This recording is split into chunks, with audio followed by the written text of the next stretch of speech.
আলহামদুলিল্লাহি রাব্বিল আলামিন ওয়াসসালাতু ওয়াসসালামু আলা সাইয়্যিদিল মুরসালিন ওয়া আলা আলিহি ওয়া আসহাবিহি আজমাইন আম্মা বাদ। সম্মানিত শ্রোতা মণ্ডলী, আপনাদের সকলের প্রতি নাইস ইসলামিক টিভির পক্ষ থেকে শুভেচ্ছা ও অভিনন্দন। আসসালামু আলাইকুম রহমতুল্লাহি ওয়া বারাকাতুহু।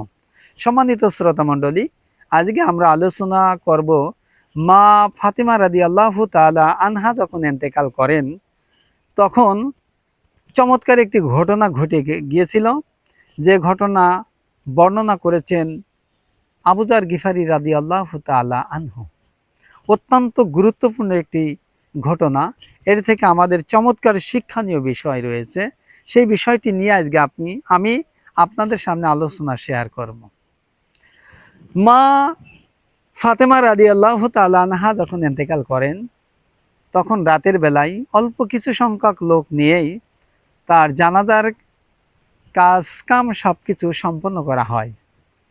কবর যখন খোঁড়া হয়, কবর খুঁড়ে কবরে যখন রাখা হবে, রাখা হওয়ার পূর্বেই হযরত আবু যার গিফারি রাদিয়াল্লাহু তাআলা আনহু, তিনি ছিলেন আল্লাহ রসুলের একজন প্রিয় জলিল কদর সাহাবী। আবু যার গিফারি রাদিয়াল্লাহু তাআলা আনহু ফাতেমা রাদিয়াল্লাহু আনহার কবরের ভিতর উনি লেবে গেলেন। লেবে যে কবরকে ডাক দিয়ে বললেন, হে কবরের মাটি, তুমি কি জানো আজকে তোমার ভিতর কাকে রাখা হচ্ছে? তোমার ভিতর আজকে যাকে রাখা হবে, খবরদার খবরদার ইনার সঙ্গে কখনো তুমি বেয়াদবি করবে না। ইনার পরিচয় তুমি কি জানো হে কবরের মাটি? ইনি হলেন হাসান হুসাইনের কলিজার টুকরা মা ফাতিমাকে তোমার ভিতর রেখে যাচ্ছি। যে হাসান হুসাইন হবে জান্নাতের সমস্ত যুবকদের সর্দার, হে কবরের মাটি, তাকে তোমার ভিতর রেখে যাচ্ছি, খবরদার কখনো তুমি তার সঙ্গে বেয়াদবি করবে না। কবর থেকে কোনো আওয়াজ শুনতে পেলেন না। দ্বিতীয়বার আবু যার গিফারি আবার কবরের মাটিকে ডাক দিয়ে বললেন, হে কবরের মাটি, তুমি কি জানো তোমার ভিতর আজকে কাকে রেখে যাচ্ছি? ইনি হলেন আসাদুল্লাহিল গালিব, অর্থাৎ আল্লাহ রাব্বুল আলামিন গোটা বিশ্ববাসীর ভিতর কাফের এবং মুশরিকদের বিরুদ্ধে যে আলী কারিমুল্লাহকে বাঘ হিসেবে দুনিয়ায় পাঠিয়েছিলেন, সে আলী কারিমুল্লাহর স্ত্রীকে তোমার ভিতর রেখে যাচ্ছি।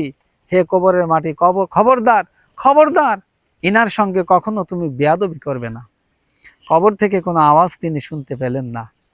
আবার আবু যার গিফারি চিৎকার করে দিয়ে বললেন, হে কবরের মাটি, তুমি কি জানো তোমার ভিতর আজকে কাকে রেখে যাচ্ছি?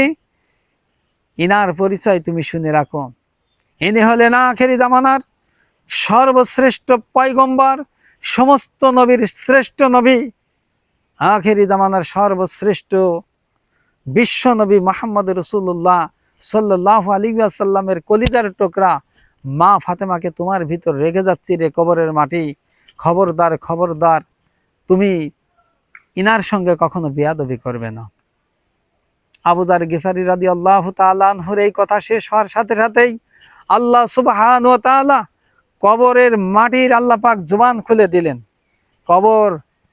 কবরের মাটি আবু যার গিফারিকে ডাক দিয়ে বলছে, হে আবু যার গিফারি, তুমি কান খুলে শুনে রাখো, আমি হাসান হুসাইনের মাকে আমি চিনি না, আলী কারিমুল্লাহর স্ত্রী মা ফাতেমাকে আমি চিনি না, আখেরি জামানার সর্বশ্রেষ্ঠ নবী বিশ্ব নবী মুহাম্মদ রাসূলুল্লাহ সাল্লাল্লাহু আলাইহি ওয়াসাল্লামের কলিজার টুকরা মা ফাতেমাকে আমি চিনি না।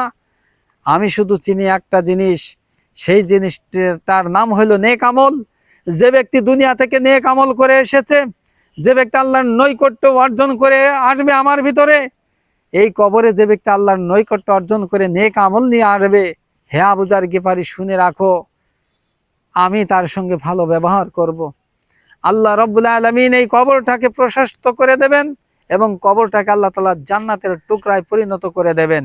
হে আলী, কান খুলে শুনে রাখো, যে ব্যক্তি নেক আমল নিয়ে আমার ভিতর আসবে না, যে ব্যক্তি আল্লাহর সঙ্গে ইবাদত বন্দেগী করে আল্লাহর সঙ্গে বন্ধুত্ব সম্পর্ক স্থাপন করে যে ব্যক্তি কবরে ঢুকবে না, এই কবর চতুর্দিক থেকে তার এমনভাবে চাপ দেবে, হে আবু যার গিফারি, এক পাঁজরের হাড় অন্য পাঁজরের ভিতরে ঢুকে যাবে।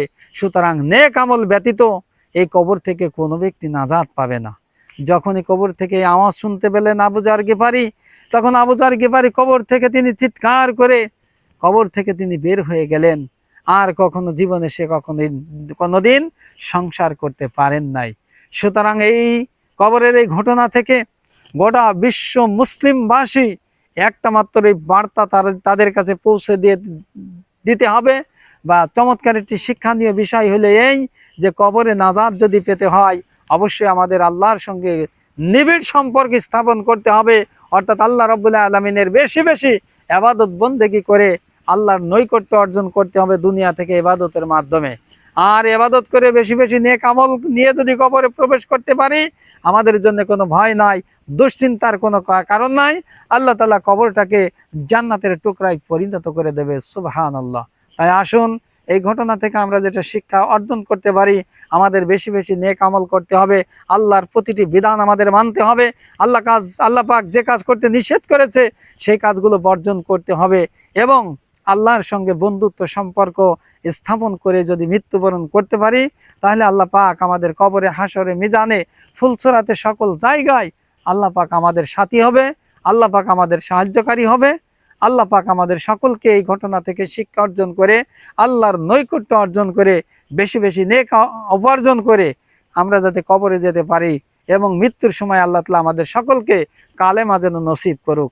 আসুন যা কিছু শুনলাম এরই আলোকে আমরা বেশি বেশি আল্লাহর ইবাদত বন্দেগী করব। আল্লাহ পাক আমাদের সকলকে তৌফিক দান করুক। আমিন। আসসালামু আলাইকুম ওয়া রাহমাতুল্লাহি ওয়া বারাকাতুহু।